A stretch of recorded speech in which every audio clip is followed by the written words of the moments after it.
Olá pessoal, muito boa tarde, aqui é o professor Fecchio de novo. Vamos falar hoje sobre o segundo limite fundamental, já estamos finalizando a parte de limite. Esse limite é assim, nós temos uma expressão 1 mais 1 sobre x elevado a x, e o x aumenta muito ou diminui muito, tende para mais infinito ou para menos infinito. Se eu considerar essa função numa tabela e começar a atribuir valor para x cada vez maior, 1, 2, 3, 10, 100, 10.000 e assim por diante, os valores obtidos na função são 2, 2,25, etc, etc. Olha que surpreendente.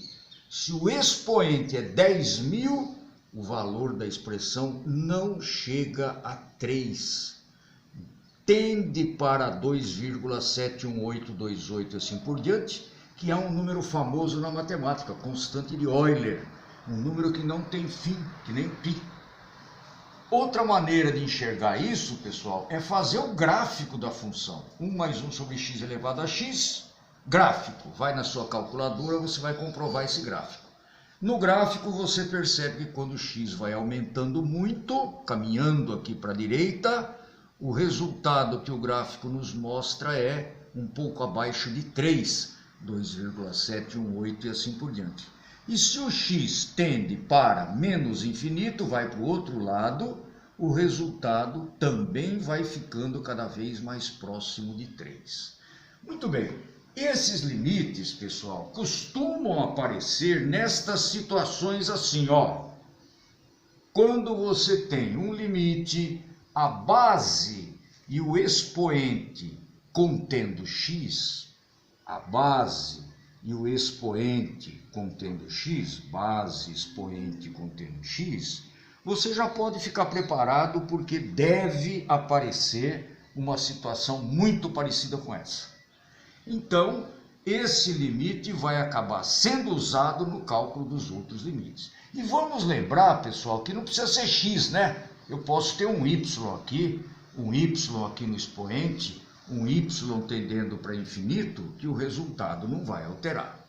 Muito bem, esses cálculos, esses limites que envolvem os fundamentais, são situações um pouco complicadas, porque você tenta aplicar as recomendações anteriores e não consegue fazer nada. Exemplo, você tem isso aqui, ó.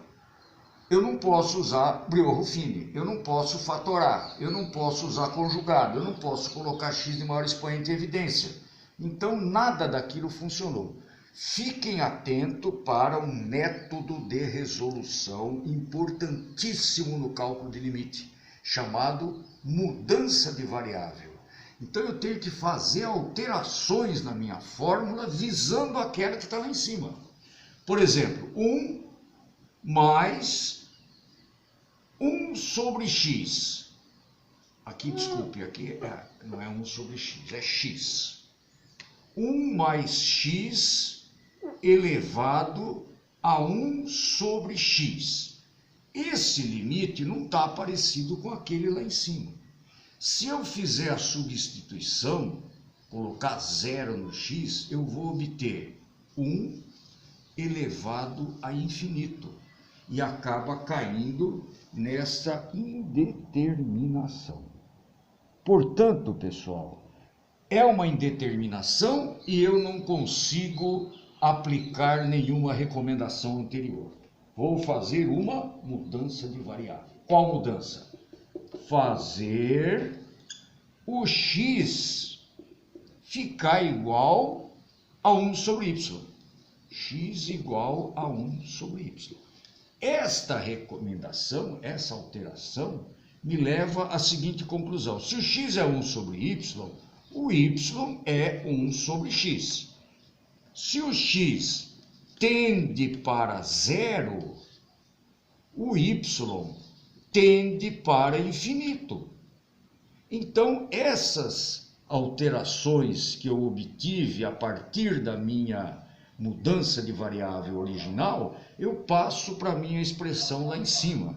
E vou ficar com limite onde x tende para zero, vira y tende para infinito. 1 mais, no lugar do x, 1 sobre y, e no lugar de 1 sobre x, y. Somente com essa alteração, eu tenho uma expressão igualzinha àquela de cima. Resposta E. O resultado é o mesmo E. Tá claro? Então, mudança de variável é um recurso que deve ser muito bem estudado daqui em diante.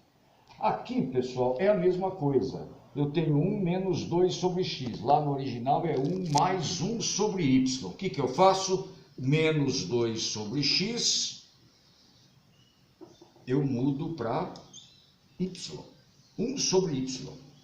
Menos 2 sobre x vai virar 1 sobre y. Fazendo isso, eu tiro algumas conclusões, né? Por exemplo, menos 2y igual a x. Quando x tende para infinito, y também tende, só que para menos infinito. Fica x sobre menos 2.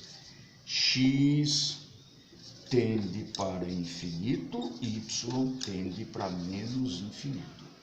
Fazendo isso, pessoal, olha o que eu obtenho lá em cima. Limite, ao invés de x tende para infinito, y tende para menos infinito. O menos 2 sobre x cai fora e fica 1 sobre y, mais 1 sobre y. E o x, pessoal, o x vai ser menos 2y. Certo, menos 2y não ficou muito parecido com aquele lá em cima. O menos 2 está atrapalhando a nossa vida. Mas nesse caso, gente, usando uma propriedade dos limites, y tende para menos infinito, 1 mais y elevado a y e depois elevado a menos 2, porque eu tenho um produto no expoente, a conclusão que eu chego é, eu tenho o limite fundamental elevado a menos 2. Resposta E elevado a menos 2. Tá ok? Próxima aula eu vou fazer esse com vocês e vou deixar um desafio para um novo limite que vocês vão tentar fazer valendo meia dúzia de cerveja sem álcool.